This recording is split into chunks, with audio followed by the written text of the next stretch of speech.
Bom dia a todos. Vamos dar início, então, à sessão da primeira turma ordinária da segunda Câmara, terceira sessão de julgamento, deste dia 23 de junho de 2021. No momento, está ausente apenas o conselheiro Leonardo, que ele está com problema de informática, já sendo atendido pelo pessoal de TI do CARF. Então, a princípio, nesse primeiro processo, pode ser que ele esteja ausente. Para esta sessão, estão previstos julgamento dos processos dos itens 91 a 125 da pauta. Foram retirados dois itens, dois processos, o 116 e 117, e eles fazem parte de um lote de repetitivo, o item 103. Foi solicitado videoconferência com a participação do patrono dos contribuintes nos itens 92, que é um paradigma, e no 113, que também é paradigma. Nós vamos começar pelo 92. Eu peço, então, que seja convocado o patrono. O processo é da Light Serviços de Eletricidade, o paradigma 2013-49. O patrono, Dr. Lucas Porto Ferreira. Por favor, para apoio, convoque o patrono. Ok, presidente, farei a convocação. Processo de relatoria do conselheiro Laerte, não, Elcio, não é nem Laerte, nem Laércio, é Elcio.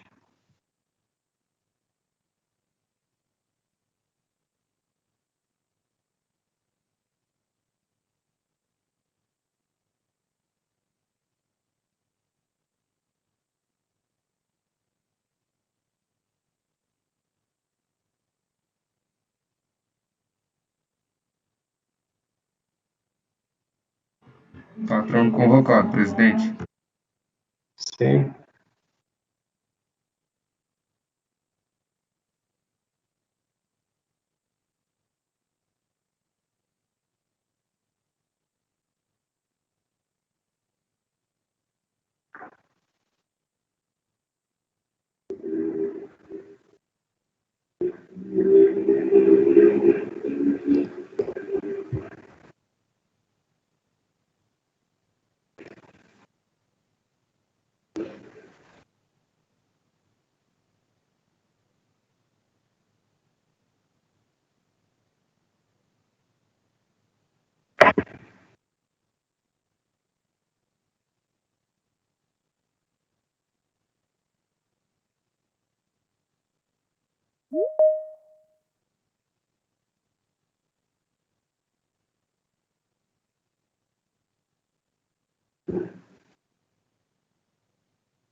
Bom dia, doutor Lucas. Está me ouvindo? Bom dia, presidente. Perfeitamente, presidente. Ok. Nós vamos dar início, então, ao julgamento do item 92 da pauta, que é um processo, ele é paradigma, final 2013-49, de relatoria do conselheiro Elcio. Os processos do lote é 93 a 98. Ele fará a leitura do relatório, logo após lhe concederei o prazo para a sustentação oral. Por favor, então, conselheiro Elcio, com a palavra. Bom dia a todos. Dando início ao relatório. Trata-se de recurso voluntário interposto em decorrência da decisão da DRJ, que julgou improcedente a manifestação de conformidade manejada pelo contribuinte para se contrapor ao despacho decisório da repartição de origem, em que se reconhecera somente parte do direito creditório pleiteado, relativa à COFINS não cumulativa, e, por conseguinte, homologar as compensações até o limite do crédito reconhecido. De acordo com o relatório fiscal que embasou o despacho decisório, a partir da auditoria realizada junto à pessoa jurídica, constatou-se o seguinte: a. Sob a rubrica Bens para Revenda do DACOM, o contribuinte escriturara aquisições tanto de bens para revenda, energia revendida para consumidores cativos, quanto de bens e serviços utilizados como insumos na prestação de serviço, distribuição de energia energia adquirida diretamente pelos consumidores livres, sendo que, em relação aos serviços adquiridos, amparou-se o pleito na solução de consulta COSIT número 27 de 2008, tendo como consulente a Bradem. B. Como o contribuinte possuía receitas submetidas às sistemáticas da cumulatividade e da não cumulatividade, a base de cálculo de cada parcela do crédito foi ajustada de acordo com o percentual obtido a partir da divisão da receita não cumulativa oferida pela receita bruta total. C. O crédito relativo ao encargo de serviço do sistema ESS, conta final 5.000, não se encontrava demonstrado na planilha de documentos apresentada, tendo o contribuinte esclarecido que tal item não se lastreava nem em fatura e nem em nota fiscal, mas em simples pré-faturas. E documentos esses, segundo a fiscalização, sem qualquer formalidade, inclusive sem a identificação do emissor do documento, ou seja, do beneficiário da fatura. D. De acordo com a solução de consulta COSIT 27 de 2008, a consulente informara que o ESS visava a recuperação dos custos incorridos pelos geradores na manutenção da confiabilidade e da estabilidade do sistema para atendimento à carga, vindo a COSIT a concluir que, nesse contexto, havia um serviço, cujo preço ou tarifa era pago compulsoriamente na aquisição de energia elétrica para revenda ou fornecimento, configurando mais um componente indissociável do valor de aquisição da energia elétrica, conferindo, portanto, direito à apuração de créditos da não cumulatividade.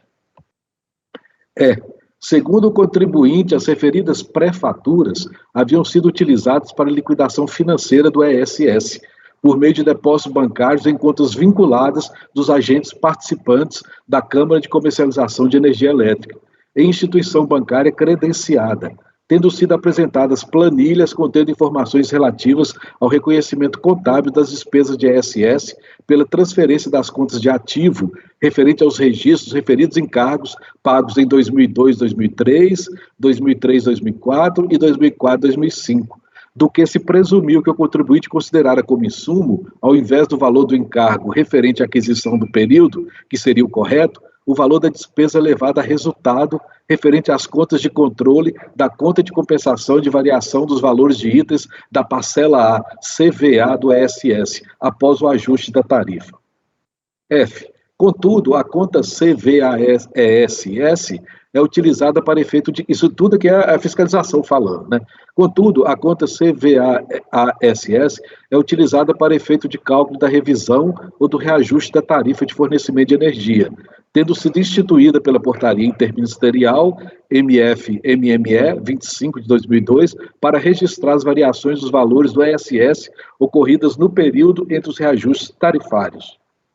Por força do artigo 2º da Portaria Interministerial, o saldo de uma conta CVA é definido como somatório das diferenças, positivas e negativas, entre o valor do item na data do último reajuste tarifário da concessionária de distribuição de energia elétrica e o valor do referido item na data do pagamento, expurgado de eventual multa e juro de mora, acrescida da respectiva remuneração financeira, esta última calculada com base na taxa de juros Selic em igual período.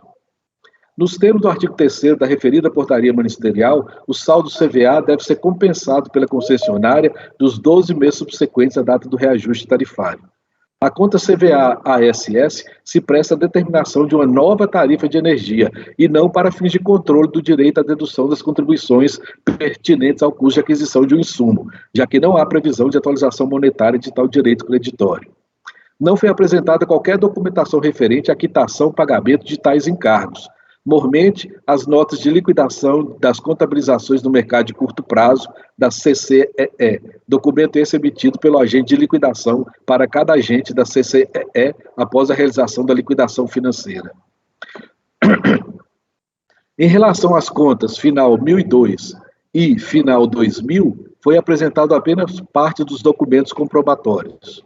Quanto à documentação apresentada para lastrear outras aquisições realizadas, o contribuinte apresentou faturas no intento de comprová-las, alegando se encontrar ao abrigo da cláusula 2ª do convênio ICMS 117 de 2004. Informação essa discordante em relação à posição do operador nacional do sistema, pois, para tanto, o contribuinte precisava ser um consumidor livre e não um agente distribuidor, em conformidade com o teor do artigo 11 da Resolução Normativa ANEEL 109 de 2004.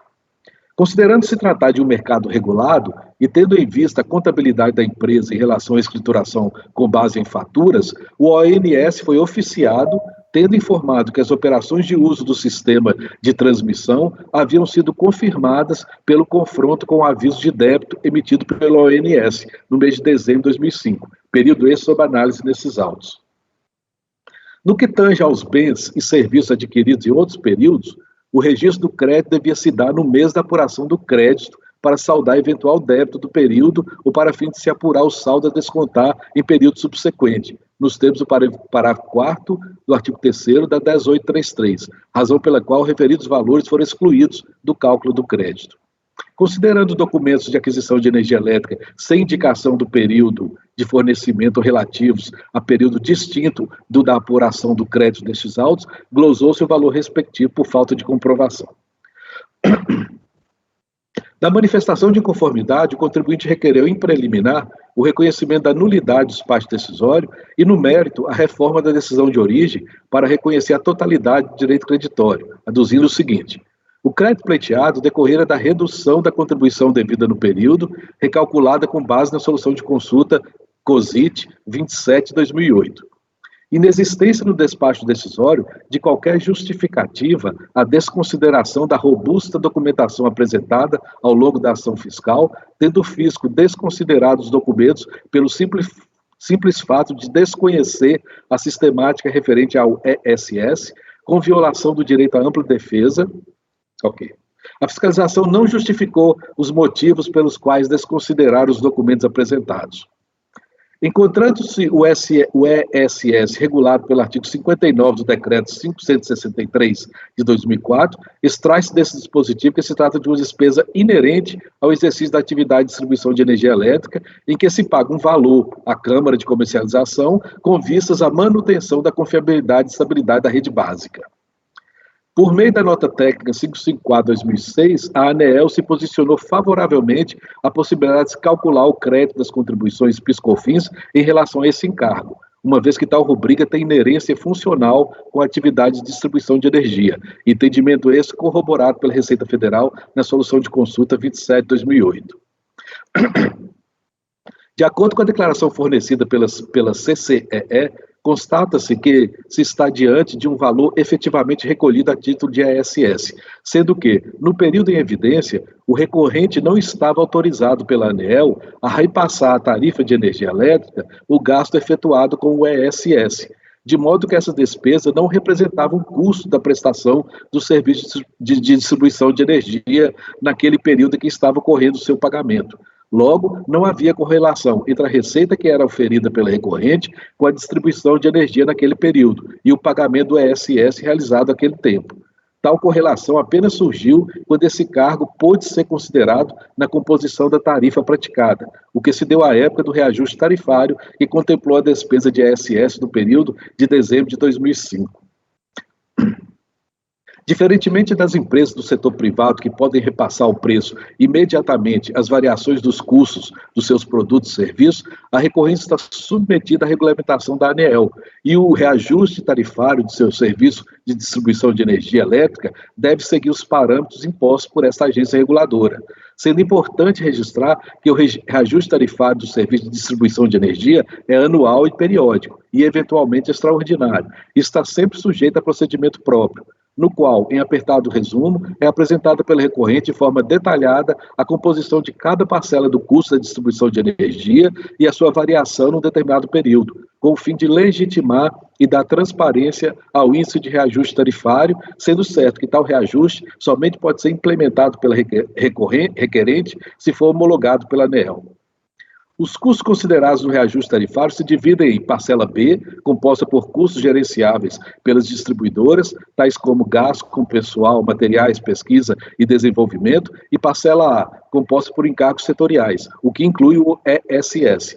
o encargo por uso do sistema de transmissão e outras rubricas, ou seja, os valores pagos a título de ESS em determinado ano não estão atrelados à receita obtida com a distribuição de energia nesse mesmo período, pois a tarifa de energia praticada leva em consideração o histórico de custos de períodos anteriores, razão pela qual o ESS do período de dezembro de 2005 não mantinha correlação imediata com a receita proveniente da distribuição de energia desse período. Em atenção ao regime de competência, a boa prática contábil determinava que o ESS, pago no período em questão, fosse registrado em conta de ativo da requerente e não como despesa desse período, por se tratar de dispêndio que lhe traria um benefício econômico futuro, receita decorrente do reajuste da tarifa em exercício posterior. A normatização editada em conjunto pelo Ministério da Fazenda, ao qual está subordinada a Receita, e pelo Ministério de Minas e Energia, regulamenta a contabilização dos itens de custo da parcela A, entre eles o ESS, especificamente para efeito de sua consideração no cálculo de reajuste de tarifa de fornecimento de energia elétrica subsequente, conforme a portaria interministerial.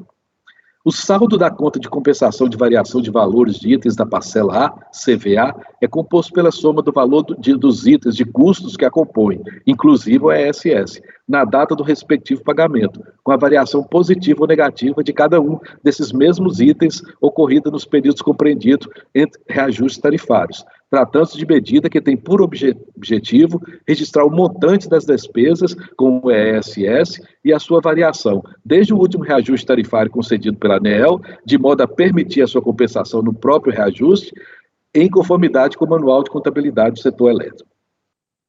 É correta a classificação do gasto com ESS em conta do ativo, para sua amortização somente a partir do exercício em que é incorporado ao aumento da tarifa concedida pela ANEEL. Levaram-se a resultado, isto é, realizou-se efetivamente a despesa, os valores de ESS a partir do momento em que a ANEEL autorizou o reajuste da tarifa de energia, o que se deu no processo de revisão tarifária anual referente ao ano de 2005.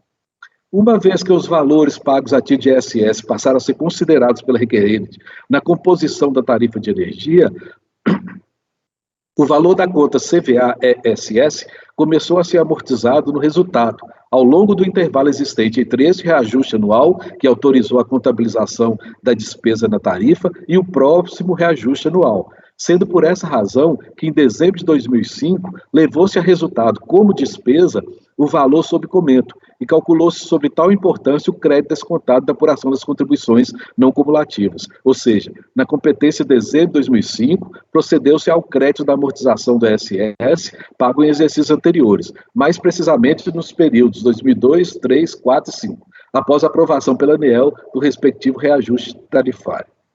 Na hipótese de não admitir o creditamento sobre o valor amortizado da conta CVA-ESS, deve-se reconhecer o direito da requerente a apurar o crédito sobre o valor do ESS efetivamente pago em dezembro de 2005. O ESS é calculado mensalmente pela CCEE e divulgado às concessionárias de distribuição de energia elétrica, caso da requerente, através de relatório específico de contabilização denominado CB006, o qual é disponibilizado no website do CCEE, quando se emite a pré-fatura contemplando o valor do ESS devido no referido mês, cujo pagamento é realizado através de depósito no banco indicado pela CCEE, ou seja, não se emite fatura ou nota fiscal para o ESS.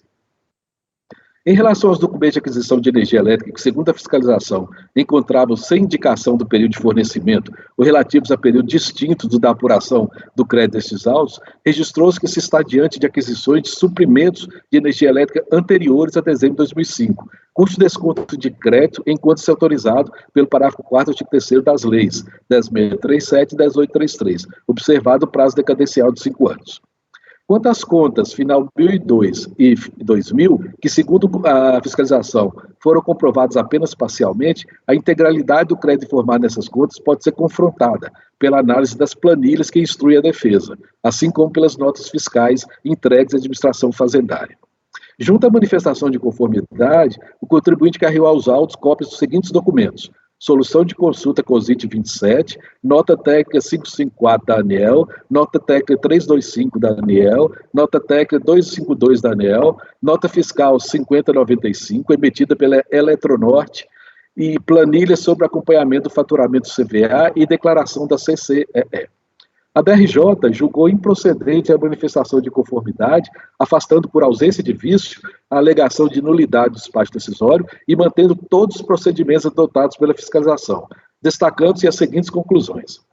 A conta CVA-ESS é conta utilizada para efeito de cálculo da revisão ou do reajuste de tarifa de fornecimento de energia, sendo destinada a registrar as variações ocorridas no período entre os reajustes tarifários dos valores do ESS. O contribuinte apresentou como documentos de prova supostas pré-faturas, obtidas no sítio da internet da Câmara de Compensação. Documentos esses desprovidos de qualquer elemento que evidenciasse o seu emitente, qual seja, o beneficiário da fatura, não tendo sido apresentado ainda qualquer documentação referente à quitação ou pagamento de tais encargos, mormente as notas de liquidação das contabilizações do mercado de curto prazo, emitidas pelo agente de liquidação para cada agente da CCEE, após a realização da liquidação financeira. Restou evidenciada no relatório fiscal a impossibilidade de se inferir a correlação dos valores depositados pelo contribuinte a título de ISS, informados na planilha, com os valores do crédito pleiteado, não tendo sido possível identificar o momento em que o serviço for adquirido. Embora caiba à ANEEL regular as tarifas e estabelecer as condições gerais de contratação do acesso e uso do sistema de transmissão e distribuição de energia elétrica, concessionário, permissionário e autorizado, bem como pelos consumidores, o entendimento por ela exarado, por meio de notas técnicas e resoluções, não vincula a administração tributária. O parágrafo 4º do artigo 3º das leis, relativo ao direito de aproveitamento de crédito em meses subsequentes, se refere a crédito excedente de um determinado mês após o desconto dos débitos do mesmo período, devidamente informados no DACOM, o que não significa autorização para o procedimento adotado pelo contribuinte, aproveitamento extemporâneo de créditos, salvo se adotado com base nas retificações corretivas, DCTF e DACOM retificadores. Cientificada a decisão de primeira instância, o contribuinte depôs recurso voluntário e reiterou seu pedido, exceto quanto à nulidade do despacho decisório, repisando os argumentos de defesa, sendo destacada a necessidade de se observar a teoria do diálogo das fontes, segundo a qual, nos termos definidos pelo STJ, o direito deve ser interpretado como um todo, sistemática e coordenadamente, preferindo as normas gerais mais benéficas supervenientes à norma especial, concebida para conferir tratamento privilegiado a determinada categoria, a fim de preservar a coerência do sistema normativo. É o relatório.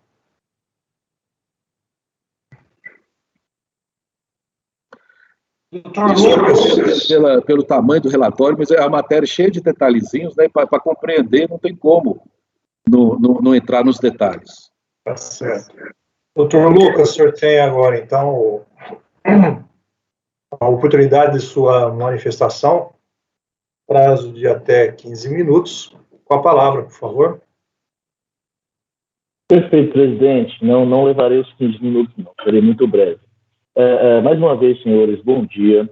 O relatório foi muito detalhado e digno com a situação aqui que iremos discutir. Senhor presidente, em relação ao primeiro ponto, do pagamento do encargo de serviço sistema ESS, eu gostaria de insistir, assim como dito no relatório, senhores, na solução de consulta COSIT 27/2008, porque essa solução de consulta, ela traz um rol específico de insumos do setor de energia, e lá, didaticamente, está escrito cargo de serviço de sistema UE. Essa solução de consulta, senhores, ela foi posta como razão de decidir alguns acórdãos, já aqui proferidos pelo nosso CARF, e eu gostaria de destacar um acórdão em especial, que é o acórdão 3302008199, inclusive a recorrente é a própria Light, e lá o relator, na oportunidade, era o conselheiro Rafael Abad, e lá, senhores, a solução de consulta, ela foi fundamental para que a turma desse esse improvimento a outros insumos, esses insumos tratados neste processo, mas a solução de consulta foi posta com razão de decidir para outros insumos, né? Um outro acórdão também que eu gostaria de citar é o 3402006386. Este também usou a solução de consulta COSIT 27/2008 como razão de decidir e deu provimento à utilização, à possibilidade, né, de utilização destes créditos, né? E também gostaria de insistir, senhores, assim como dito no relatório, a nota técnica proferida pela ANEEL, a nota técnica 554/2016, a ANEEL, ela é a entidade, o órgão regulamentador que a Light tem que seguir, né? E lá está expressamente dito do cálculo de crédito em relação uma vez que essa rúbrica ela tem inerência funcional com a atividade que a ANEEL, e assim como outras concessionárias de energia, produtores de energia e distribuidores de energia. Eu gostaria de ler um pequeno trecho, senhores, que resume bem esse entendimento. Abre aspas. Dessa forma, dada a inerência funcional, eu gostaria de destacar essa palavra funcional, dos dispêndios realizados a título de encargo de serviço do sistema, uma vez que, nos termos da legislação setorial, também gostaria de destacar essa palavra, destina-se à manutenção da confiabilidade e estabilidade do sistema elétrico. Resta e alina sua caracterização como insumo. Sobre a prova material, senhores, a empresa, em seu entender, juntou sim notas fiscais, pré-faturas que comprovam os valores pagos a esse tipo. Destaco aqui, inclusive, as folhas 2707 e 2709 do processo, que traz em rol os valores dispendidos pela empresa com isso. Sobre um segundo ponto, também levado à discussão por parte da DRJ, que seria justamente o momento do aproveitamento desse crédito, a gente entende, senhores, que a empresa ela consegue sim utilizar esses valores anteriormente, desde que respeitado o prazo decadencial de 5 anos. Então, não se vale da faculdade de calcular e descontar esses créditos da apuração dentro daquele período. Ele pode fazer se respeitado o prazo decadencial de 5 anos. Essas são as breves manifestações por parte da recorrente e rogamos aí o provimento do recurso voluntário, presidente.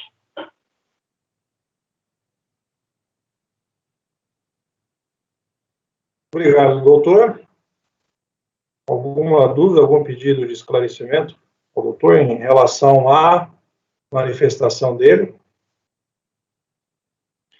Por favor, então, conselheiro Elcio, pode passar ao voto. Presidente, eu só pedia para ele repetir aí o número do acórdão que ele citou. Eu já deixei eu mencionei no grupo. Eu vou falar. Por favor, só confirme, doutor Lucas. 3302-008-199. O outro, 3402-006-386. Então, foram esses. Presidente, isso mesmo.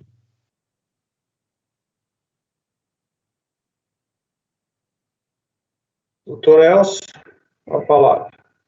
O recurso é tempestivo, né? Conforme acima relatado, trata-se de despacho decisório, em que se reconheceram somente parte do direito creditório da COFINS não cumulativa e as compensações foram homologadas até o limite do crédito.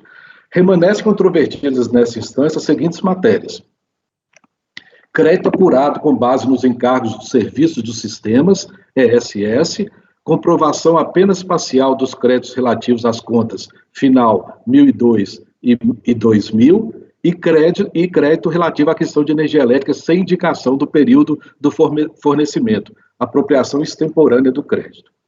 Para análise do pleito do recorrente, observar-se os dispositivos da Lei 1833, que rege as matérias controvertidas, com destaque para seu artigo 3º, inciso 2, em que se prevê o desconto de crédito na aquisição de bens e serviços utilizados como insumos na produção e na prestação de serviços, tendo-se em conta o critério da essencialidade, dispêndios necessários ao funcionamento do fator de produção, nos termos definidos pelo STJ, submetido à sistemática dos recursos repetitivos.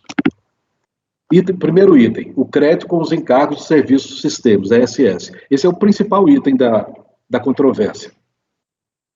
A fiscalização glosou créditos relativos aos encargos de serviços do sistema ESS, conta final 5.000, considerando a não apresentação de documentos comprobatórios, fatura ou nota fiscal, uma vez que o recorrente apresentar apenas as chamadas pré-faturas, documentos esses desprovidos de qualquer formalidade, inclusive sem a identificação do emissor, ou seja, do beneficiário do serviço.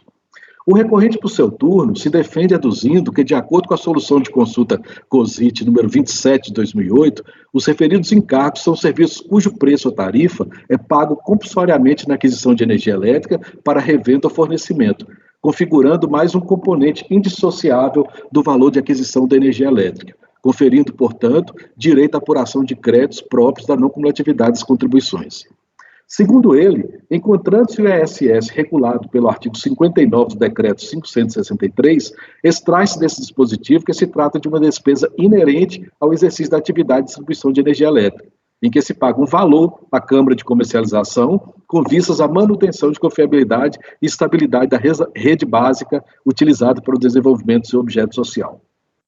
O recorrente ampara sua defesa principalmente na nota técnica 554 da ANEEL, que se posicionou favoravelmente ao desconto de crédito das contribuições PIS/COFINS em relação ao referido encargo, uma vez que tal rubrica tem inerência funcional com a atividade de distribuição de energia, entendimento esse corroborado pela Receita Federal na solução de consulta 27 de 2008. Argumenta ainda que ele não se encontrava autorizado pela ANEEL a repassar a tarifa de energia elétrica o gasto efetuado com a ESS, de modo que essa despesa não representava um custo da prestação de serviço de distribuição de energia no período dos pagamentos, inexistindo, portanto, correlação entre a receita oferida e a distribuição de energia. Tal correlação apenas surgiu quando esse encargo pôde ser considerado na composição da tarifa. O reajuste tarifário do serviço de distribuição de energia continua recorrente, é anual e periódico, e eventualmente extraordinário. Está sempre sujeito a procedimento próprio. Ok. Dessa forma, ainda de acordo com o recorrente, em atenção ao regime de competência, o ESS pago no período foi registrado em conta de ativo, e não como despesa, por se tratar de dispêndio com benefício econômico futuro, receita decorrente do reajuste da tarifa em exercício posterior. Feitas essas considerações, passa-se a análise da matéria. A solução da consulta COSIT 27 assim dispõe, vou ler só o que está em negrito. A atividade de distribuição de energia elétrica pode ser entendida como prestação de serviço, e considera-se insumo na atividade de distribuição de energia elétrica, inciso 4º, o encargo de serviço do sistema, ESS. Constata-se do excerto supra que a Receita Federal qualifica os encargos de serviço do sistema, ESS, como insumos geradores de créditos e contribuições não cumulativas, não havendo dúvida, portanto, quanto ao direito pleiteado pelo recorrente, restando para escrutar acerca da forma e do momento de sua apropriação, bem como quanto à sua comprovação. A nota técnica 554 de 2006 da ANEEL assim se dispõe. Também vou ler só o que está em negrito. Esta agência apresentou à Secretaria da Receita Federal, mediante expedição de ofício de abril de 2005, solicitação de manifestação da Receita em relação a tais itens. Ausência de manifestação da Receita Federal. A Receita não se manifestou. A energia elétrica, bem imóvel, adquirido pela concessionária de distribuição para revenda aos consumidores, é bem adquirido para revenda no processo de prestação de serviço público de distribuição de energia elétrica. É típica revenda civil. Resta hialina sua característica já indicada pelo nome de bem adquirido para revenda e, portanto, o direito à apuração de crédito sobre os dispêndios relativo à energia elétrica comprada para revenda, nos termos do inciso 1 do artigo 3º da 1833. Caracterização do sistema de transmissão como insumo, caracteriza nas duas formas, bem ou serviço, do serviço público de distribuição, e, portanto, evidente direito de apuração de crédito sobre os dispêndios relativo ao referente encargo. O ESS é encargo pago em função de custo de manutenção da confiabilidade e estabilidade do sistema elétrico. O ESS é caracterizado como insumo, bem e serviço do serviço de distribuição e, portanto, é evidente o direito de apuração de créditos sobre tais dispêndios. E, não obstante a incompetência da ANEEL para legislar sobre direito tributário, constata-se dos trechos da nota técnica acima que a agência, na mesma linha da solução de consulta COSIT, define os encargos ESS como insumo para fins de desconto de crédito da contribuição não cumulativa. Sobre isso não tem dúvida. Para justificar a contabilização por ele adotada, o recorrente se vale ainda da nota técnica 325 da ANEEL e da nota técnica 252 da ANEEL, que versam sobre o reajuste tarifário anual com vistas à compensação da perda de receita. Esse ponto aqui é o ponto fulcral do voto. Vou retomar. Para justificar a contabilização por ele adotada, o recorrente se vale ainda da nota técnica 325 e 252 da ANEEL, que versam sobre o reajuste tarifário anual com vistas à compensação da perda de receita da concessionária, não se extraindo desses atos qualquer vinculação das análises ali realizadas à apropriação dos encargos nos termos propugnados pelo recorrente, pois a referência feita nessas notas às contribuições PIS/COFINS se restringe ao impacto dos custos correspondentes no cálculo do reajuste tarifário efetuado pela agência. E não poderia ser diferente, pois os atos normativos da ANEEL, em conformidade com o já dito, não servem à delimitação do regime de competência para fins de tributação, qualquer que seja o tributo, devendo-se buscar o referencial normativo da matéria na legislação tributária. O mesmo se diz quanto à portaria interministerial, Ministério da Fazenda e Ministério da Minas e Energia 25 de 2002, pois nos termos do seu artigo 1º, e aí está reproduzido em rodapé, a conta de compensação aduzida pelo recorrente foi criada para registrar as variações ocorridas no período entre reajustes tarifários, para efeito de cálculo e reajuste das tarifas, inexistindo normativo legal vinculando tais regras à tributação das contribuições não cumulativas. Nos termos do parágrafo 1º do artigo 3º da Lei 10.833, os créditos das contribuições não cumulativas devem ser apurados no mês da aquisição dos insumos e dos demais bens ou serviços autorizados, sendo esse o marco temporal a ser considerado no cálculo respectivo. Na cópia do documento intitulado Declaração, emitido pela Câmara de Comercialização de Energia Elétrica, informa-se que o recorrente efetuou pagamento, via depósito bancário, dos encargos do serviço do sistema ESS, sem emissão de fatura ou nota fiscal, no período de janeiro de 2002 a setembro de 2005. Referido documento encontra-se assinado por um terceiro não identificado, em substituição ao superintendente da CCEE, inexistindo nenhuma indicação dos dados do assinante e nem mesmo a autenticação, ainda que administrativa, da sua assinatura. Além do mais, considerando inexistir, conforme alegado pelo próprio recorrente, a emissão de qualquer documento comprobatório dos referidos dispêndios, como fatura ou nota fiscal, mas apenas as chamadas pré-faturas, e por se tratar de pagamentos realizados via depósitos bancários, os comprovantes de tais depósitos se mostram imprescindíveis à comprovação do direito creditório pleiteado. Contudo, não consta dos autos tais elementos probantes, situação em que se tem por bastante fragilizada a defesa do recorrente. Conforme apontado no relatório fiscal, o recorrente não apresentou qualquer documentação referente à quitação pagamento de tais encargos, mormente as notas de liquidação de contabilização do mercado de curto prazo. Documento esse emitido pelo agente de liquidação para cada agente, após a realização da liquidação financeira.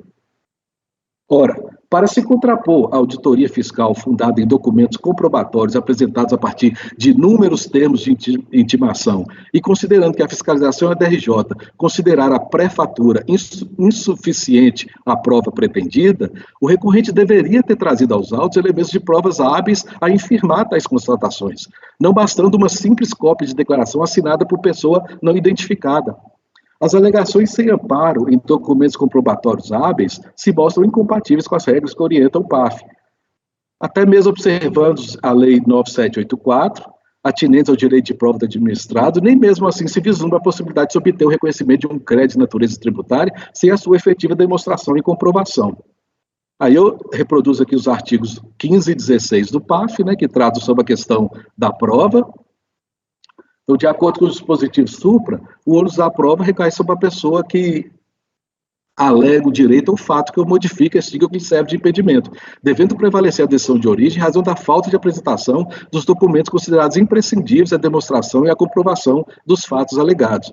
Ainda que se considerasse o princípio da busca da verdade material, em que a apuração da verdade dos fatos pelo julgador administrativo pode, eventualmente, ir além das provas trazidas aos autos pelo interessado, no presente caso, o recorrente não se desincumbiu do seu dever de comprovar de forma efetiva sua defesa, situação em que se tem por prejudicadas as suas alegações.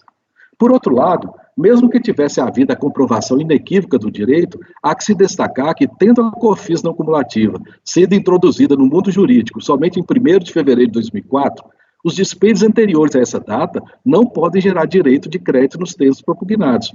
O mesmo podendo ser dito em relação à contribuição para o PIS não cumulativa, esta exigível somente a partir de 1º de dezembro de 2002. Além disso, considerando que o PERDECOM foi transmitido em 9 de 3 de 2009, eventual direito creditório apurado com base em dispêndios geradores de crédito anteriores a 9 de 3 de 2004 já se encontravam prescritos nos termos do artigo 1º do Decreto 20.910, de 32, não podendo ser considerados na apuração pretendida pelo recorrente. Tratando-se de encargos relativos ao período de janeiro de 2002 a setembro de 2005, a parcela do período passivo de apropriação, dispêndios a partir de 9 de 3 de 2004 a 30 de 9 de 2005, até poderia ser apropriada extemporaneamente em dezembro de 2005, conforme jurisprudência firmada pela maioria deste colegiado, mas desde que observados os demais requisitos da lei, dentre os quais a prova inequívoca do crédito. Nesse sentido, mantém-se as glosas realizadas pela fiscalização. Aqui, eu verifiquei aqui que eu falei muito pouco sobre as notas técnicas que o contribuinte se vale para justificar a forma como ele estava apropriando o crédito. Então, eu vou dar uma explicação adicional aqui. A questão é o seguinte, ele vinha com esses dispêndios a partir de 2002. E segundo o entendimento dele, de acordo com essas notas técnicas da ANEEL, ele deveria ativar esses dispêndios, quer dizer, criar uma conta do ativo para ser apropriado como despesa no futuro, considerando essas notas técnicas do ativo. Mas como eu disse aqui no voto, eu falei muito rapidamente, deveria ter enfatizado mais essa questão. Essas notas, as regras da ANEEL, é para atualização das tarifas. Ela não tem nada a ver com a apropriação de crédito do PIS/COFINS. A nota até faz uma referência ligeira ao PIS/COFINS, mas lógico que é um elemento que consta do custo da energia elétrica e que vai impactar o reajuste da tarifa. Então, é por isso que essas notas, essa forma como o contribuinte apropria esses créditos, ela não tem suporte na legislação tributária. Ainda que a ANEEL versasse sobre isso em termos de creditamento do PIS/COFINS, mesmo assim não surtiria efeito, porque a ANEEL não tem competência para definir o período que deve ser apropriado os créditos de PIS e COFINS. Mas não é isso. As notas, elas cuidam somente, podem ler, eu li todas as notas, e elas são longas. Elas tratam só do reajuste tarifário. Então, o contribuinte quis pegar esse gancho, né, que era cheio de normas, acredita aqui, debita ali, acredita aqui. Aí ele falou, então eu vou apropriar o crédito de acordo. Mas não tem nada a ver, é só para vir com vistas à revisão tarifária. Então, eu falei pouco isso, eu devia ter enfatizado mais aqui no voto, mas a questão é essa. Aí eu vou para o segundo item do voto, é o crédito nas contas final 1002 e 2000, comprovação parcial. Consta do relatório fiscal que, da inspeção realizada junto às planilhas apresentadas pelo recorrente, constatou-se que a totalização dos documentos apresentados, referentes às contas final 1002 e 2000, foi insuficiente para comprovar os valores constantes das memórias de cálculo apresentadas pelo fiscalizado. Vindo a fiscalização a elaborar uma planilha indicando tal discrepância. Planilha essa presente no referido relatório fiscal. O recorrente, por seu turno, alegou que tais contas foram comprovadas integralmente por meio das planilhas apresentadas desde a primeira instância, assim como pelas notas fiscais entregues à administração tributária, durante a fiscalização. Contudo, conforme acima apontado, foi a partir do confronto entre as planilhas e as notas fiscais apresentadas pelo recorrente que a fiscalização concluiu pela comprovação apenas parcial do crédito, não tendo o recorrente apontado que documentos haviam sido eventualmente desconsiderados ou que dado da apuração fiscal se encontrava equivocado, mantendo apenas uma defesa genérica sem qualquer especificação. Nesse contexto, tendo-se em conta a abordagem efetuada no item anterior deste voto, acerca do ônus da prova, não se vislumbra a possibilidade de se reverter as referidas glosas, por ausência de discriminação de eventual erro cometido pela fiscalização na análise dos documentos fornecidos pelo próprio interessado. O terceiro e último item, crédito, aquisição de energia elétrica, período não identificado. A fiscalização glosou crédito relativo a documentos de aquisição de energia elétrica sem indicação do período de fornecimento ou relativo a período distinto ao da apuração do crédito destes autos, sendo indicada em planilha do relatório fiscal apenas a nota fiscal 5095, emitida em 28 de 2 de 2005. O recorrente se defende aduzindo que se trata de aquisições de suprimentos de energia elétrica anteriores a dezembro de 2005, cujo desconto de crédito encontra-se autorizado pelo parágrafo 4º do artigo 3º das leis, independentemente da retificação das obrigações acessórias, observado o prazo decadencial de 5 anos. Conforme apontado ao final do item 1 deste voto, este colegiado tem jurisprudência assentada por maioria de votos, no sentido de admitir o desconto extemporâneo de créditos, conforme se depreende das emendas a seguir transcritas. Aí, duas emendas. Nesse sentido, uma vez observados os demais requisitos da lei, dentre os quais terem sido as aquisições tributadas pelas contribuições e se tratar de direito ainda não prescrito, deve-se reverter as glosas relativas a créditos decorrentes de aquisições de suprimento de energia elétrica em períodos anteriores, mas desde que devidamente comprovados com documentação hábil e idônea e desde que demonstrada e comprovada a sua não utilização em períodos anteriores. A conclusão é, diante do exposto, vota-se por dar parcial provimento ao recurso voluntário para reverter as glosas relativas a créditos decorrentes de aquisições de suprimentos de energia elétrica em períodos anteriores, mas desde que observados os demais requisitos da lei, dentre os quais terem sido as aquisições tributadas pelas contribuições e se tratar de direito ainda não prescrito, bem como se encontrarem devidamente comprovados com documentação hábil e idônea, com demonstração e comprovação da sua não utilização em períodos anteriores. É o voto.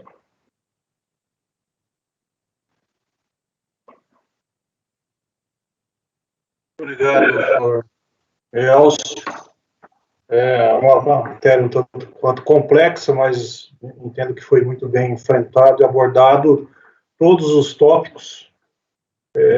Basicamente, são 3 itens, né? O primeiro deles, crédito de encargo dos serviços de sistema, em que prevalece a não comprovação mediante as faturas. Os depósitos. Pré-faturas, né? Os depósitos, né? Foi a apresentação de pré-faturas, houve a questão da identificação do signatário, que não foi identificado, inclusive com poderes ou não, né? Para estar fazendo aquela manifestação, mas o principal é que os depósitos não se identifica com os valores que se requer o crédito. No item seguinte, que é aquelas 2 contas, aqui houve um reconhecimento parcial, né, pela fiscalização, mas a não correspondência da planilha com os documentos fiscais. E somente no item 3, crédito de aquisição de energia elétrica, está sendo reconhecido desde que atendido aqueles requisitos legais, né, da legislação em relação à apropriação extemporânea. Pronto para votar, conselheiro Leonardo?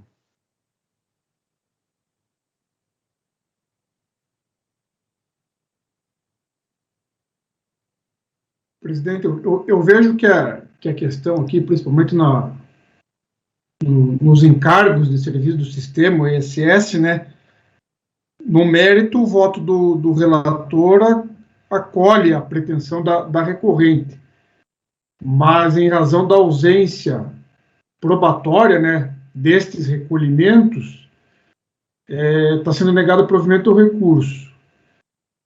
O recurso também não trouxe maiores explicações e justificativas, né, pela não emissão de documentação fiscal aí, hábil e idônea, né, só fala na questão da pré-fatura e de que os valores foram quitados através de depósitos bancários, né. A Câmara de Comercialização de Energia Elétrica, eu vejo que ela é uma associação sem fins lucrativos, né? Existe até uma questão que discute a obrigatoriedade ou não dessas associações sem fins lucrativos emitirem notas fiscais, né, na prestação de seus serviços associados. Mas nada trouxe a recorrente em relação a isso, de que essa Câmara estaria desobrigada a emitir nota fiscal em razão disto. Então, eu estou acompanhando o relator, presidente. Ok, obrigado. Conselheira Mara. Eu vou, no primeiro item, eu vou acompanhar pelas conclusões, porque essa solução de consulta citada aí, ela já foi revogada, no próprio voto aí, no 34.02.006.386, ele cita as soluções, o entendimento da Receita Federal atualmente ao contrário. Mas no final, como o relator ele votou pela falta de prova, então eu vou acompanhar pelas conclusões. E no outro, no crédito extemporâneo, eu vou negar provimento. Conselheira Mara, foi revogada por qual solução de consulta? A 27/2008 foi revogada pela 17 de 2016 e pela 3 de 2017. Então, é bem posterior o período sob análise, né? Aqui é 2002 a 2005, né? Então, estava vigente a anterior, à época. Sim, mas aí depois saiu a solução de consulta 60 de 2019, e a 60 fala que o entendimento começa a valer a partir de 2016. Então, na verdade, assim, por isso que eu vou pelas conclusões, porque é uma questão só do desenvolvimento do raciocínio, né, de apropriação aí, dessa solução de consulta. Mas, no final, eu acompanhei pelas conclusões, porque foi falta de prova. Tá. Eu só ressalto, conselheira Mara, aqui, no dispositivo constará aquilo que está sendo dado provimento, né? A parte que está sendo acompanhada pelas conclusões é a parte negada. Tá certo? Não, tudo bem. Uhum. E aí, então, neste caso, justamente a parte que está sendo dado o parcial provimento é que você estaria divergindo, ok. Tá. Mas fica somente aí como a informação a respeito do que será consignado. Conselheiro Pedro. Uma pergunta rápida para o relator. Esses créditos extemporâneos de energia foram... Nossa, me deu um branco agora. Foram escriturados? Não entrou nessa questão, né? A fiscalização glosou porque era extemporâneo. Então, aí, por isso que eu estou condicionando a várias... Eu estou reconhecendo, mas estou condicionando a várias comprovações, né? Então, porque quando a glosa assim, pelo menos na minha visão, quando ela é conceitual, pelo crédito ser extemporâneo, eu não faria essa exigência dele não ter sido utilizado em períodos anteriores, a não ser que ele não tenha sido escriturado, né? Mas, no fim, dá na mesma, né? Porque você vai pedir que ele seja escriturado, e se não for escriturado, que você... dá na mesma, porque como não foi analisado... de repente, colocar alguma coisa para ver se ele foi escriturado, né, Elcio? Porque se ele foi escriturado, praticamente resolve, né? Essa escalonagem de requisitos aí. O que eu peço é justamente para ver isso, para comprovar com base na escrita fiscal, né? Aí ele já vai olhar lá, fechou. Isso. Tá, acompanha o relator, presidente. Sem som. Obrigado.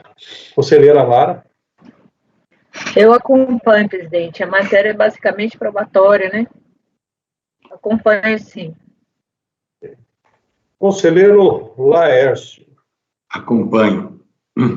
Conselheiro Márcio. Também estou acompanhando, presidente. Eu também estou acompanhando o relator na íntegra.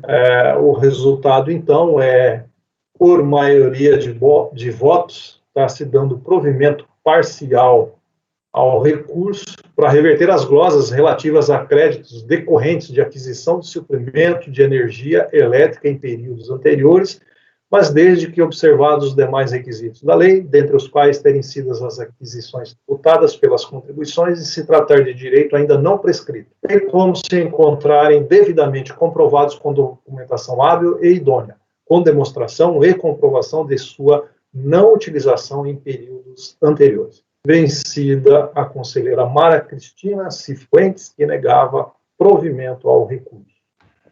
Constará que fez sustentação oral o patrono do contribuinte, Dr. Lucas Porto Ferreira.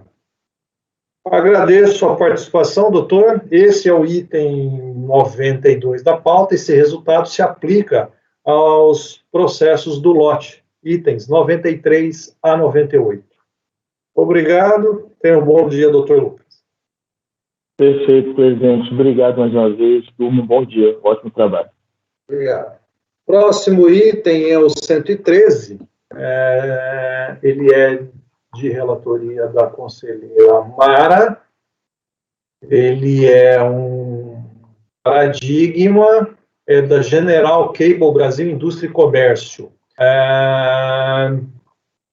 O lote de paradigma, ele vai do 114 ao 119, os itens. Contudo, itens 116 e 117 foram retirados de pauta. Eu peço que o apoio convoque a patrona, a doutora Daniela Gregório Rodrigues Rocha. Ok, presidente, farei a convocação. Para a tentação. Obrigado. Mara, lembre-se de perguntarmos a ela se haveria algum prejuízo de antecipar os processos que acabaram ficando para a sessão de amanhã. Eu acho que é o mesmo escritório, não sei se a advogada, que é um escritório grande, pode ser que venha outro advogado, né? Ela já deu um nome aí, né? Ela já deu um nome. Eu já identifiquei, é ela mesma, doutora Daniela Gregório. Qual é o item, presidente? 113.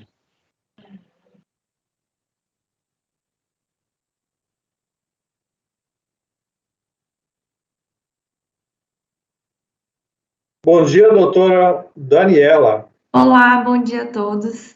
Seja bem-vinda à turma. Obrigada. Doutora, nós vamos iniciar o julgamento do item 113 da pauta, que é o paradigma processo da General Cable Brasil, final 2011-30. Lembrando que os processos do lote serão julgados os itens 114, 115 e 116, uma vez que os 116 e os 117 foram retirados de pauta.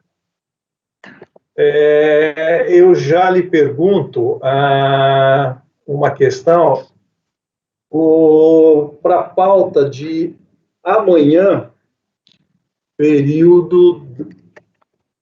Não, da manhã. Amanhã às 9, né? Tem casos similares também. Tem casos similares. Houvendo interesse, poderemos estar antecipando, julgando todos nesta manhã. Eu não sei se as matérias são idênticas.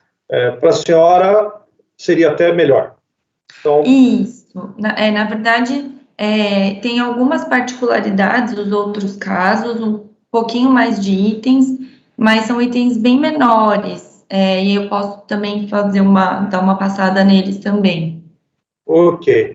Então, nós iniciamos com o item 113, iniciamos e encerramos com ele. A doutora Mara fará a leitura do relatório após a sua sustentação oral. Finalizando, então, nós aí iniciamos os outros itens, e havendo necessidade, também será feito a sua participação aí em relação àqueles itens que diferem. Então, vamos iniciar o item 113 da pauta. Por favor, conselheira Mara, com a palavra. Eu vou ler o relatório, porque tem muitos detalhes aqui que acho que são importantes, tá? Então, eu vou ler todo o relatório. É um pedido de ressarcimento de COFINS, quarto trimestre de 2010.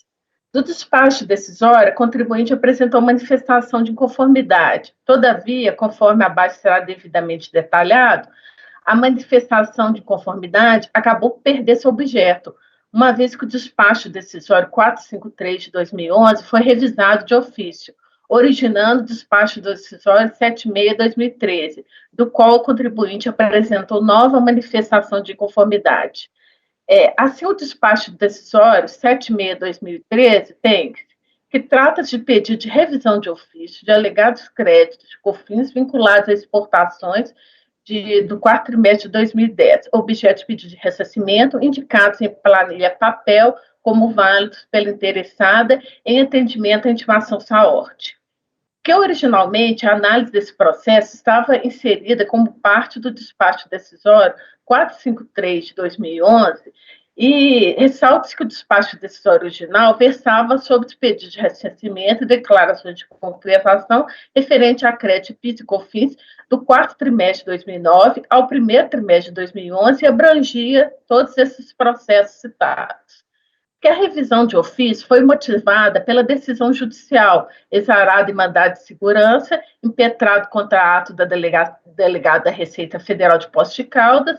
A referida sentença judicial determinou a aceitação administrativa de pedido de retificação de decompes rejeitadas eletronicamente por serem posteriores à citada decisão administrativa, objeto dessa revisão de ofício. Que no que se refere ao crédito de COFINS relativo à importação, verificou-se que o sistema que está em acordo com o disposto no artigo 7º da Lei 10.865 e com a DE 17 de 2004, que solicitou esclarecimentos a contribuinte por meio de intimações, que a partir das planilhas apresentadas pela interessada relativamente a vendas ocorridas à alíquota zero e vendas com suspensão e as exportações do período em análise, se fez necessária a revisão dos percentuais de rateio do crédito originalmente informados na ficha aceitada da COM, mês a mês, visto haver divergência nos totais informados. Acrescente-se a esse fato que a contribuinte inclui devidamente, quanto do cálculo do rateio no total de suas receitas tributadas à alíquota zero, as receitas financeiras informadas na ficha 7A, que foi considerado como valor máximo a ser utilizado na análise aquele declarado no DACOM, desde que tenha sido demonstrado pela interessada nas planilhas por ela apresentada, e assim refeito o rateio a ser aplicado aos créditos nas compras e importações mês a mês. Que assim, antes de verificar as notas que geraram crédito nas compras, foi possível detectar que não há uma perfeita conformidade entre o que a contribuinte informa no DACOM e o que é apresentado quando é solicitado comprovação documental, ou mesmo quando a contribuinte apresenta as planilhas extrafiscais. Conclusão essa que se evidencia ao longo dos demais trimestres em análise, objeto dessa revisão de ofício.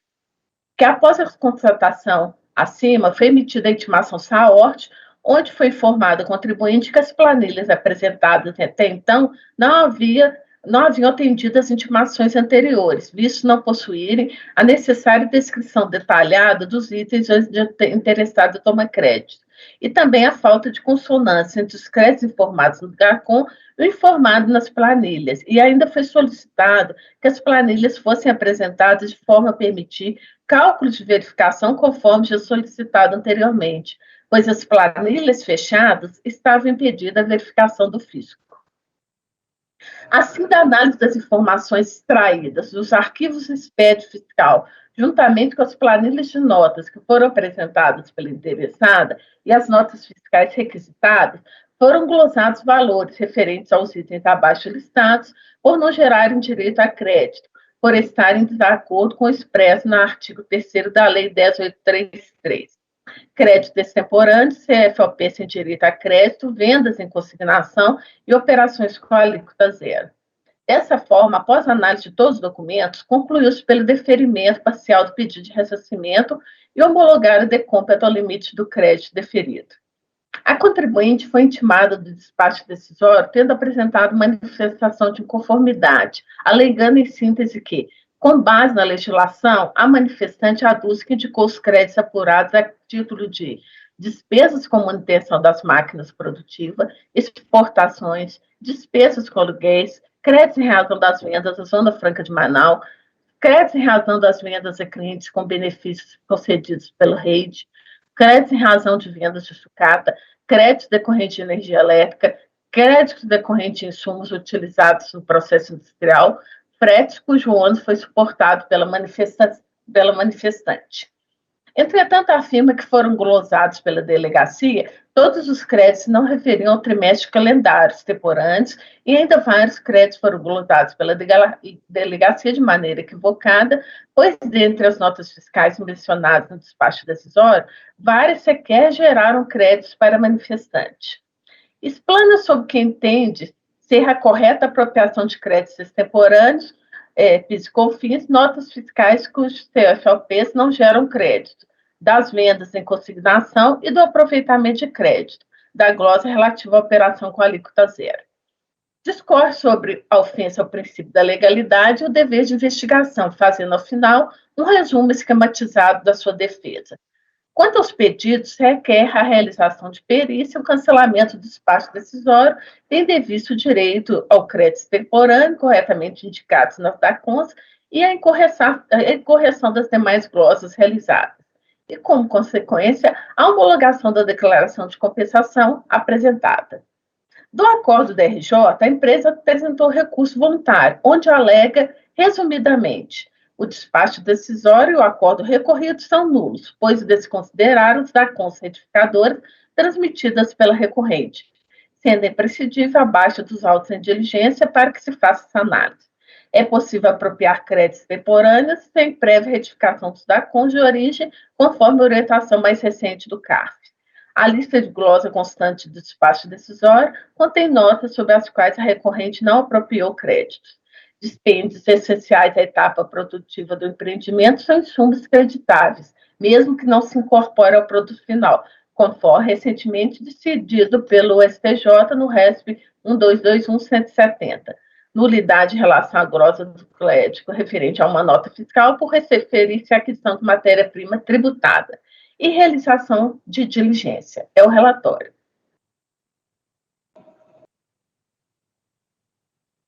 Doutora Daniela, a senhora tem, então, o prazo até 15 minutos para a sua sustentação oral. Com a palavra.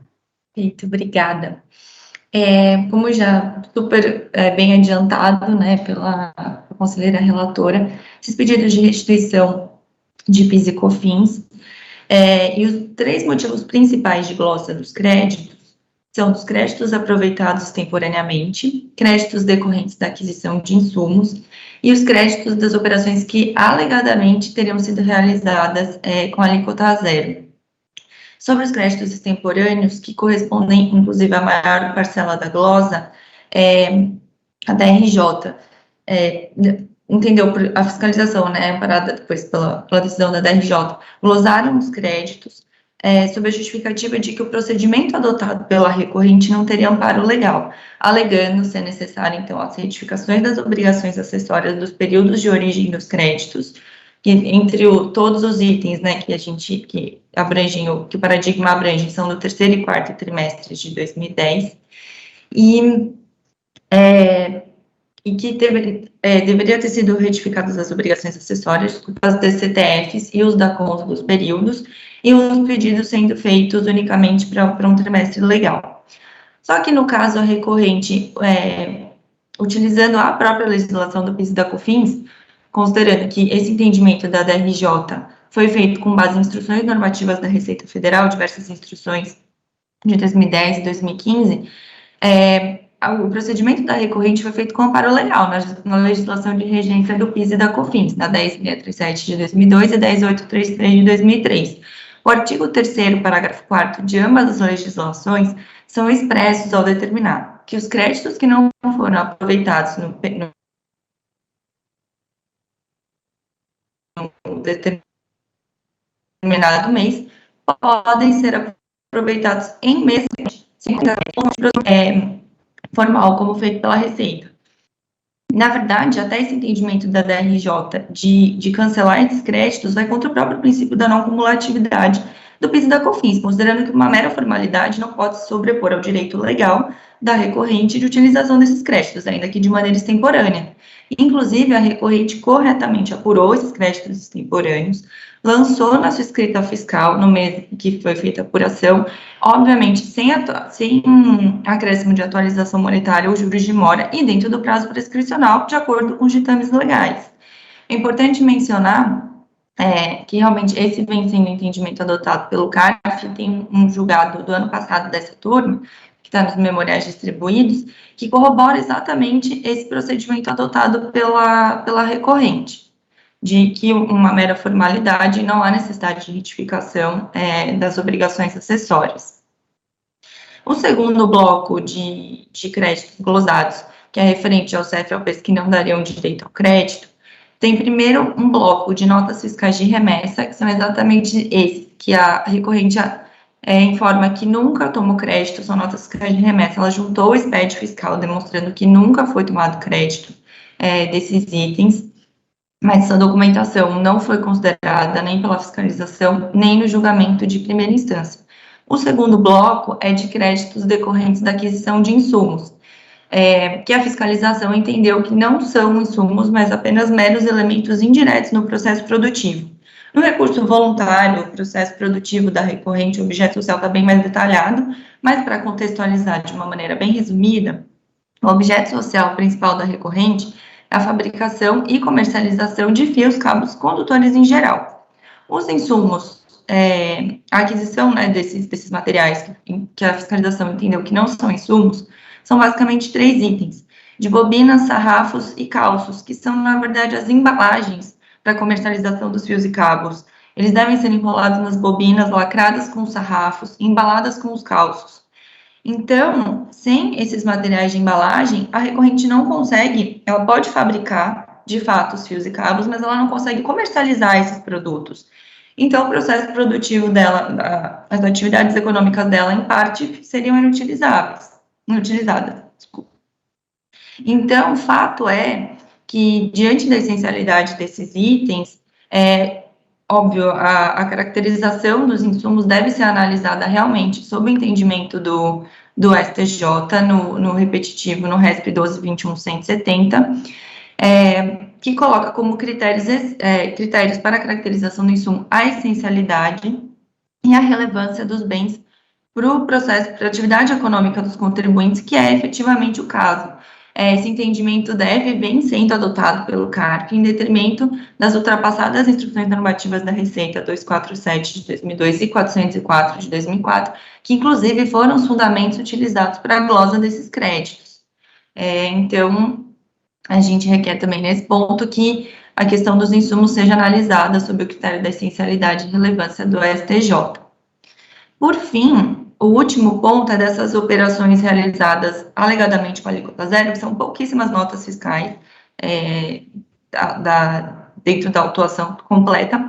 Na verdade, a recorrente alega e demonstra, no seu recurso voluntário, juntando telas, inclusive, do SPED, que essas operações, na verdade, são de aquisição de insumo, elas foram devidamente tributadas e geram direito ao crédito.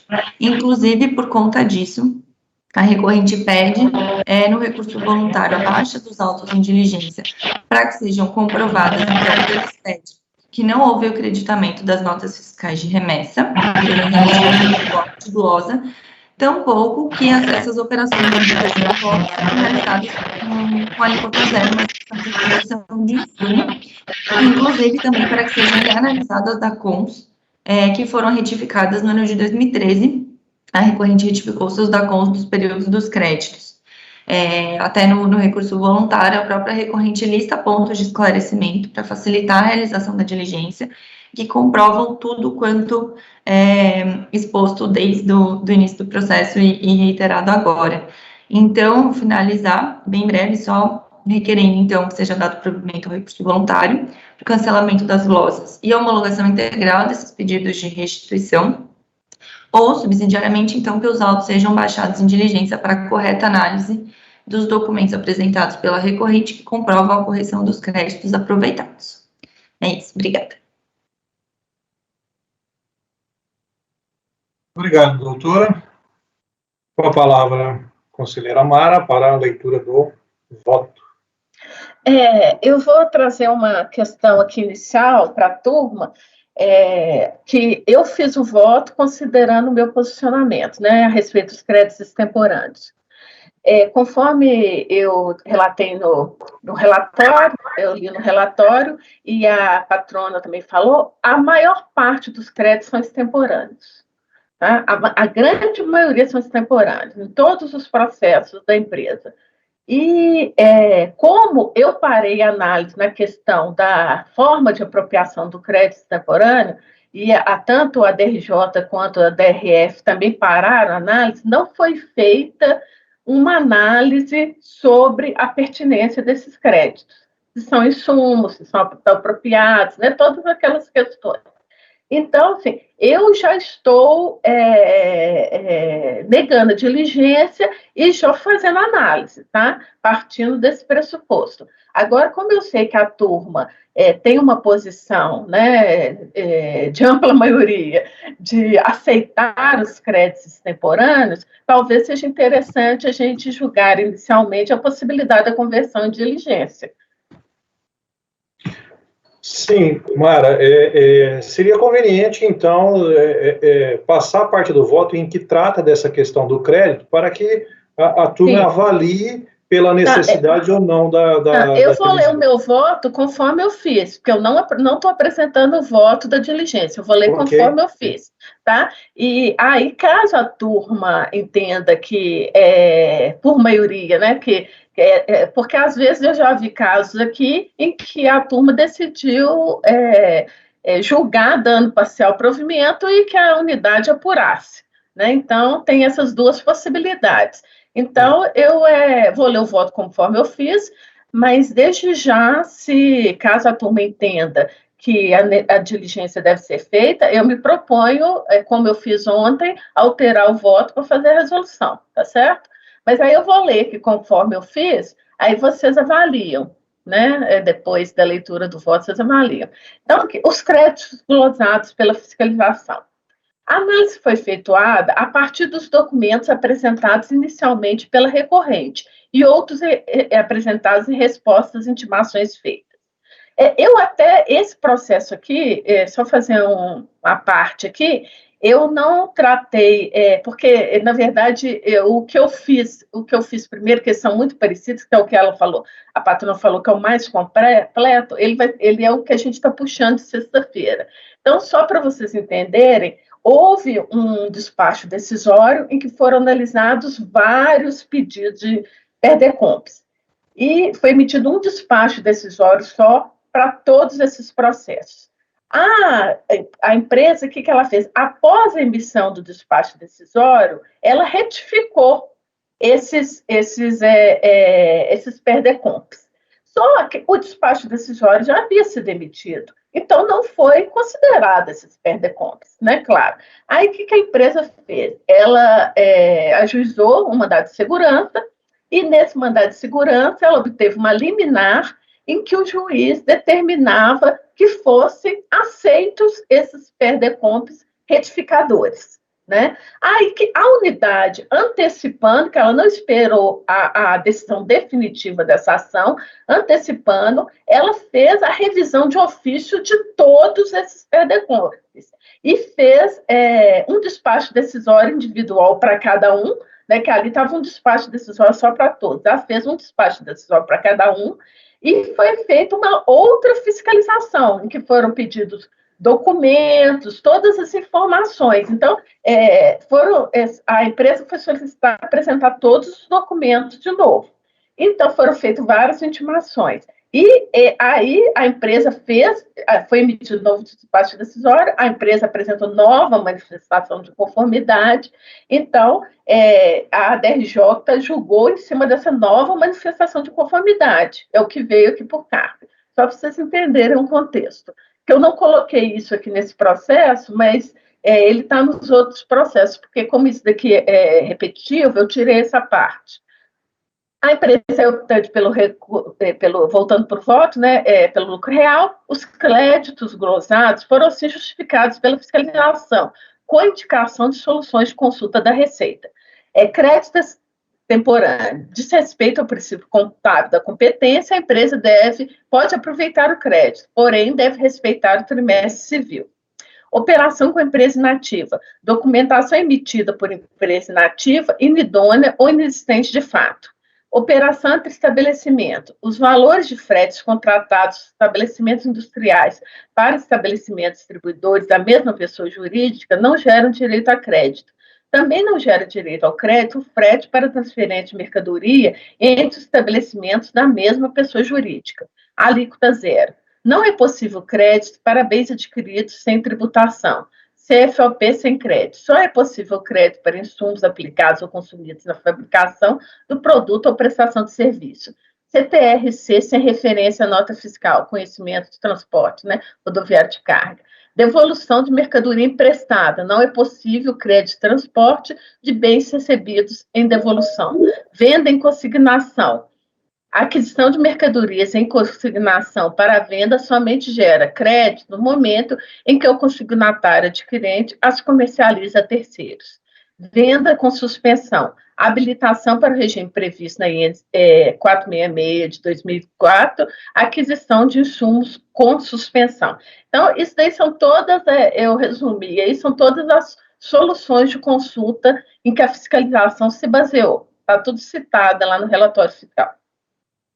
Essa parte do conceito de insumo eu vou pular, que ela trata da possibilidade da aplicação do RESP-STJ, Aí, no final, eu só coloco aí que a empresa tem como objeto social a produção, fabricação, transformação, instalação, distribuição, exportação, exportação e revenda e comercialização de fios, cabos e condutores em geral e seus acessórios, produtos metálicos e não metálicos.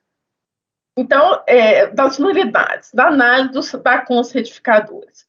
A recorrente afirma que o acordo proferido se limitou a reafirmar o despacho decisório, sem considerar nenhum argumento ou documento trazido pela manifestação de inconformidade, e que o processo possui vários vícios, sendo o mais importante a nulidade pela não apreciação dos DACONs retificadores.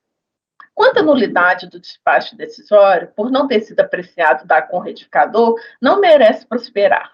Veja que foi emitido novo despacho decisório em substituição ao despacho 453/2011 original, em obediência à decisão judicial exarada no mandado de segurança e sede liminar, Aí eu trago, a referida sentença judicial determinou a aceitação administrativa de pedidos de retificação de DECOMPs rejeitados eletronicamente por serem posteriores à citada decisão administrativa objeto dessa revisão de ofício. Consta da decisão judicial determinar a autoridade coatora que se abstenha de exigir da impetrante o crédito tributário que pretende ela exigir, mediante compensação, enquanto penderem de julgamento os pedidos de retificação das declarações de compensação ou até ulterior deliberação desse juízo. Ressalte-se que a eficácia desse provimento restringe-se ao limite do crédito informado pelo impetrante em sua declaração de compensação, naquilo que exceder, portanto, a totalidade do crédito informado pelo sujeito passivo, é legítima a iniciativa de cobrança da autoridade tributária. A partir da decisão judicial, foram efetuadas várias intimações para que a empresa prestasse esclarecimentos, já que é ônus do contribuinte a comprovação do crédito alegado. E as declarações de compensação são documentos emitidos pelo contribuinte, cujas informações devem ser confirmadas com a apresentação de documentos fiscais e contábeis idôneos.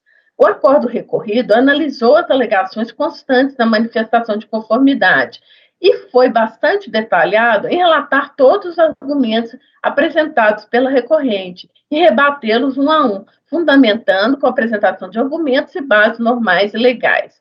Não se pode confundir a falta de apreciação dos argumentos apresentados com a insatisfação da recorrente com a análise efetuada, por entender que seus argumentos deveriam prevalecer. As alegações da recorrente serão analisadas adiante, por se reportarem a questões de mérito. Eu estou negando a preliminar aí da análise dos DACONs certificadores, porque foi feita a análise nesse segundo despacho decisório. Pedido diligente.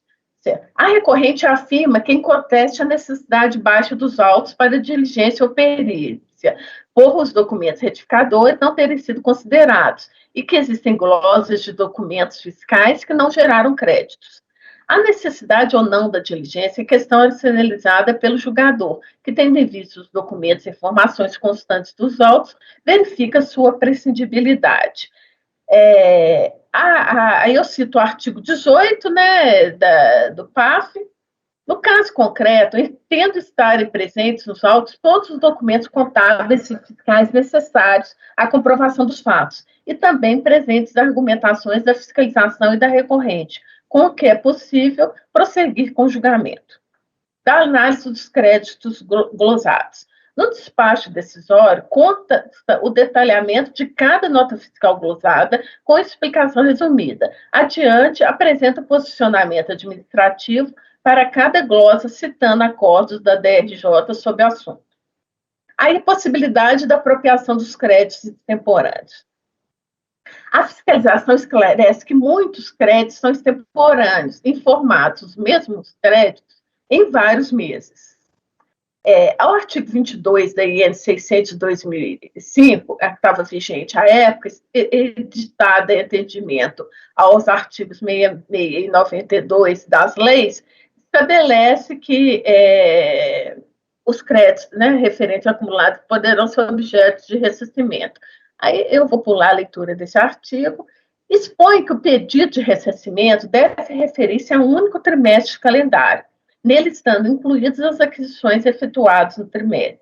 A empresa pode, de fato, aproveitar o crédito que sobra em um mês para a dedução da contribuição a pagar de meses subsequentes. Porém, se quiser se ressarcir desse valor que sobrou ou usá-lo em compensação, deve respeitar o trimestre civil, nos termos da legislação de regência.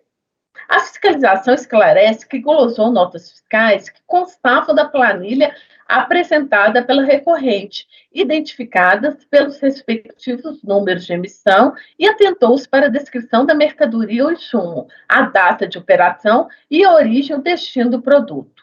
A análise das notas fiscais iniciou pelas planilhas apresentadas pela interessada e cotejada com as planilhas extraídas do SPED fiscal mês a mês, evitando, assim, a possibilidade de haver duplicidade de nota glosada. Assim, foi possível constatar a existência de algumas notas informadas pela interessada que não constava do seu SPED fiscal informado. Ao lado de cada planilha oriunda do SPED fiscal, fizemos, a fiscalização aqui continuou falando, né, a totalização das glosas por linha do DACOM, mês a mês. Primeiramente, das extraídas da planilha apresentada pela interessada, com as descrições de suas compras em vermelho, acrescidas também em notas, daquelas notas classificadas como sem direito a crédito, pelo script de extração do contrágio, em laranja, na planilha extraída do SPED fiscal. Aqui, só fazendo um comentário, a planilha está toda colorida. Vocês abrirem lá as planilhas da fiscalização, elas todas coloridinhas, cada parte numa cor diferente. Na planilha de notas fiscais de compra apresentadas pela interessada, com as respectivas descrições por item, foi feita uma legenda para explicitar as notas que estão em desacordo com a lei. Assim, a partir das glosas identificadas nas planilhas do SPED e nas planilhas extrafiscais apresentadas, foram feitas planilhas acima. Em seguida, foi refeito o DACOM, ficha 6A, com a posição do fisco linha em linha, considerando também o rateio mês a mês. O rateio ajustado pelo fisco teve por base os valores informados pela própria contribuinte, em planilhas extrafiscais apresentadas para exportações, alíquota zero e suspensão. A partir do novo crédito apurado pelo fisco, foram refeitas as fichas 13A, mês a mês, onde fica evidenciado o excesso de deduções incorridas na primeira coluna e a ausência de saldo nas colunas segunda e terceira, que dariam direito a ressarcimento e compensação, conforme as planilhas a seguir, né? Aí termina volto para o meu recurso, para o meu voto, desculpa. A recorrente insurge-se contra a glosa de créditos extemporâneos e narra que a legislação não prevê a forma de apropriação de créditos extemporâneos. Aí ela fala, a contribuinte tem duas possibilidades. Eu não sei porque desformatou aqui. O contribuinte tem duas possibilidades: retificar todas as declarações do passado, lançando os créditos nos meses originários, ou apurar e documentar um montante do crédito a que se fazia jus e lançá-lo de uma única vez em sua escrita fiscal do mês corrente, como crédito extemporâneo, como fez a impugnante, sem o aproveitamento dos juros de mora. Para essa segunda opção, é necessária a observação do lastro prescricional, mas, como bem ressaltado pela fiscal, os créditos seriam apenas extemporâneos e não estariam prescritos. É pacífica a posição que é possível o creditamento dos créditos extemporâneos, já que decorre do próprio comando normativo. As leis 10.633 e 10.833, ambas nos artigos 3º e parágrafo 4º, dispõem que o crédito não aproveitado em determinado mês poderá ser nos meses subsequentes. Como demonstrou em peso em sua peça recursal, a forma de apropriação dos créditos temporâneos não é pacífica no CARF, havendo entendimentos relativos ao aproveitamento dos créditos temporâneos somente nos meses originários e também outros que entendem ser possível o aproveitamento em trimestres posteriores, sem a necessária retificação da escrita contábil e fiscal. Filio-me a posição da RFB, que parte de um critério contábil, onde as receitas e despesas são apropriadas no mês em que ocorre, e por isso deve ser seguido o mesmo critério para a apropriação dos créditos, para não se incorrer em erro que possam dificultar a correta apuração dos tributos, ou ensejar a apuração em duplicidade. A empresa pode, de fato, aproveitar o crédito que sobra em um mês para a dedução da contribuição a pagar dos meses subsequentes. Porém, se quiser se ressarcir desse valor que sobrou ou usá-lo em compensação, deve respeitar o trimestre civil nos termos da legislação de regência. Para aproveitar os créditos em trimestres posteriores, é necessária a retificação das obrigações acessórias anteriores para alocar os créditos nos meses originários. Pelo exposto, concluo pela não reversão das grossas dos créditos temporários. Aí eu fiz uma observação aí que até foi o que eu falei inicialmente. É necessário esclarecer que não houve análise quanto à possibilidade do crédito caso a caso, a análise findou na extemporaneidade. Assim que a turma entenda ser a possível apropriação dos créditos temporâneos em meses subsequentes, sendo necessária a retificação dos documentos anteriores, é desejável a conversão do julgamento em diligência para que, superada a extemporaneidade, seja efetuada a análise dos insumos, tendo como base o decidido no RESP do STJ. Aí eu vou para o próximo item. Notas fiscais com operações sujeitas à alíquota zero. Foram glosados os créditos decorrentes de nota fiscal por ser relativo à operação com alíquota zero.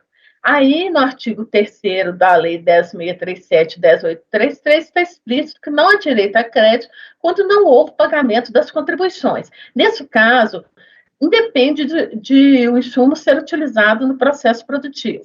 A argumentação da recorrente baseia-se na tela do SPED, em que os valores de PIS e COFINS constam com valor zero. Ela só apresentou a tela do SPED, e na tela do SPED, o valor do PIS e COFINS está com zero, como deveria ser, né? Como esclarecido pela fiscalização, foram encontradas divergência entre as informações prestadas pela recorrente da COM e o que foi encontrado no SPED. E a recorrente não trouxe documentos que comprovasse que não apropriou o crédito. A fiscalização partiu de documentos informados pela recorrente. Por isso, ela deveria apresentar outras informações que demonstrassem seu erro no cumprimento da primeira intimação. Aí eu concluo por manter as glosas efetuadas, por falta de prova, né, que ela alega e só traz a tela do SPED. Notas fiscais com CFOPs não gerador de crédito. É possível reanalisar as glosas indicadas com CFOP sem direito a crédito, tendo em vista a aplicação do RESP, que não foi observada à época do despacho decisório e do acordo de piso, por ter sido julgado definitivamente somente posteriormente à emissão desses atos administrativos. A única fundamentação para a glosa dos créditos pela fiscalização e sua manutenção pela DRJ foi a aplicação de conceitos já superados de insumos. Para todos esses itens glosados pelo CFLP, a argumentação da empresa se restringe a solicitar a aplicação do RESP e também analisa a pertinência de tais itens, tendo em vista o objeto social da empresa. Apresentou o fluxo do seu processo positivo e detalhou alguns insumos de sua aplicação. Além disso, a recorrente dividiu sua argumentação em 2 grupos, conforme planilha de tração do SPED fiscal e conforme planilha de notas fiscais apresentadas pela interessada. O primeiro grupo, extraído do SPED, a recorrente afirma que os créditos não foram aproveitados. O segundo grupo se refere a notas fiscais de aquisição de matérias-primas e embalagens. As embalagens. A respeito das embalagens, informa a recorrente que decorrem de aquisição de calço, sarrafo e bobinas, que viabilizam a venda dos cabos produzidos. Os cabos fabricados e comercializados são pesados e volumosos e devem ser enrolados nas bobinas para serem alienados. Os sarrafos são utilizados para o fechamento das bobinas e os calços são utilizados para embalagem de transporte. Apesar de serem importantes para o manuseio do produto da empresa, entendo que os calços e sarrafos são embalagem de transporte, que não são incorporados ao produto durante o processo de industrialização, mas apenas depois de concluído o processo produtivo, e se destinam somente ao transporte de produtos acabados. Por isso, não atende aos critérios de essencialidade e relevância para o processo produtivo. As embalagens permitidas são as embalagens de apresentação do produto, conforme decidido pelo STJ, e não as embalagens de transporte. Como no caso das bobinas, já que não é possível vender os cabos sem estarem acompanhados das bobinas, desde que não sejam retornáveis e não incorporadas ao imobilizado da empresa. Concluo pela reversão da glosa relativa às bobinas. Porque aí ele não explica se essa bobina é retornável e nem se ela está incorporada ao ativo imobilizado da empresa. Eu estou convicta de que a bobina é essencial para a venda desses cabos. Vocês já devem ter visto na estrada caminhões com aqueles rolos enormes de bobina, né, com cabos. Mas, assim, eu não sei se isso se tratam de bens retornáveis, porque isso não é. Por isso que eu deixei assim aberto, porque eu não sei, ela não apresentou isso. Pelo exposto, conheço em parte o recurso voluntário, e na parte conhecida, voto por dar parcial provimento ao recurso para reverter as glosas das embalagens relativas às bobinas. Obrigado, Mara. A parte não conhecida diz respeito à negativa da diligência ou às nulidades? Isso, as nulidades, é negativo da diligência. Tá, mas então, não há matéria que está sendo deixada de conhecer. Não, na matéria não. Eu tô analisando só o que ela apresentou no recurso, tá? Porque tem outras coisas aí que tá no processo, né? Tanto no despacho decisório quanto no acordo do DRJ, em que não foram argumentadas. Ou então, que ela fez passou por cima e falou, né? Então, eu não entrei nesses e eu olhei a planilha lá e verifiquei que a maior parte dos itens são créditos extemporâneos. Então, por isso, igual como eu disse antes, eu findei minha análise aí, né? Então, tem muita coisa lá, tem muitos itens, muita coisa variada e tem que ser analisado um por um, tá? Os critérios que não foram utilizados em nenhuma das instâncias, o RESP. Tá. Conselheira Mara, eu tenho uma dúvida em relação a esse tópico das notas fiscais com CFLP não gerador de crédito. Então, aqui está muito bem descrito o tópico. Então, deixa eu ver se é isso mesmo. A fiscalização, ela glosou esses créditos por não se enquadrar no conceito de insumos. E no teu voto, tu já está ressaltando que não houve aplicação do RESP, na época ainda, acho que não havia sido... Não tinha o RESP. Tá, ok. Então, tanto é que tem um parágrafo bem destacado aqui, que é a única fundamentação para a glosa dos créditos pela fiscalização e sua manutenção pela DRJ foi a aplicação do conceito já superado. Isso. Só que aí, e aí no último parágrafo, no penúltimo, a recorrente dividiu sua argumentação em 2 grupos. Conforme a planilha de extração do SPED, então, onde ela deve ter criticado. E o segundo, conforme a planilha de notas fiscais apresentadas. Mas antes disso, também está se vendo que ela apresentou um fluxo do processo produtivo e detalhou alguns insumos. Aí, embalagens, ele faz parte desse grupo, foi o único que foi identificado. Os únicos itens que ele detalhou são esses que eu apresentei, tá? Por isso que eu restringi a análise a isso. A questão das notas fiscais com CFOP, esse processo, ele é bem complicado. Esse é aqueles muito complicado. Porque o que foi feito? A empresa, né, só lembrando aí, tudo foi feito em cima de planilhas.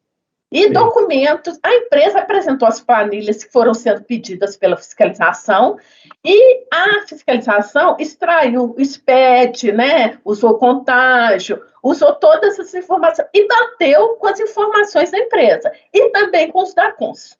Aí, nesse batimento, no relatório fiscal, vocês podem ver lá, que tem a relação de as notas fiscais, uma a uma, que foram glosadas.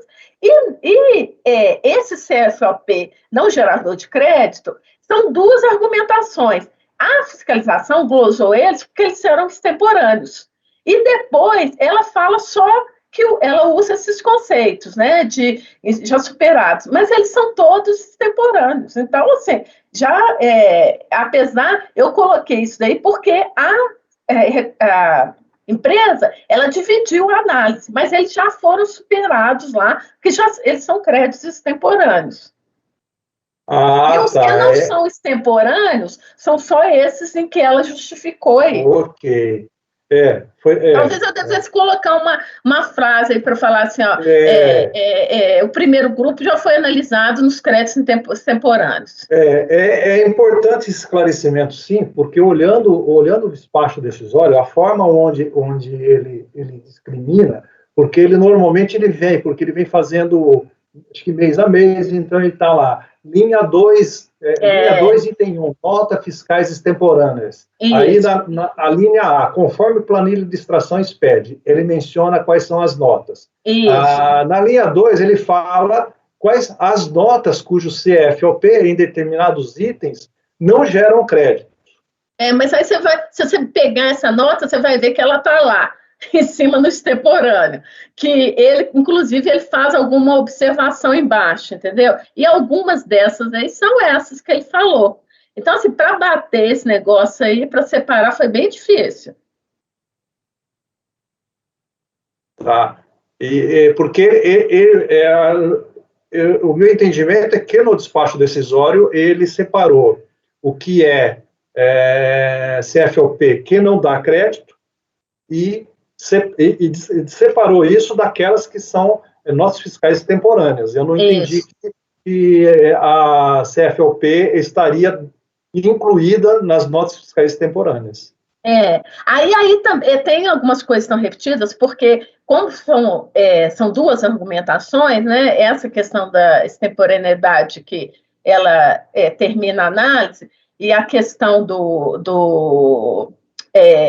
da própria natureza do sumo, e também se foi tributado ou não, porque tem casos aí que a nota, você não consegue, então, verificar se foi tributado ou não. Então, o que a fiscalização fez? Ela partiu do SPED e das outras informações que a empresa apresentou, né, dos documentos que a empresa apresentou.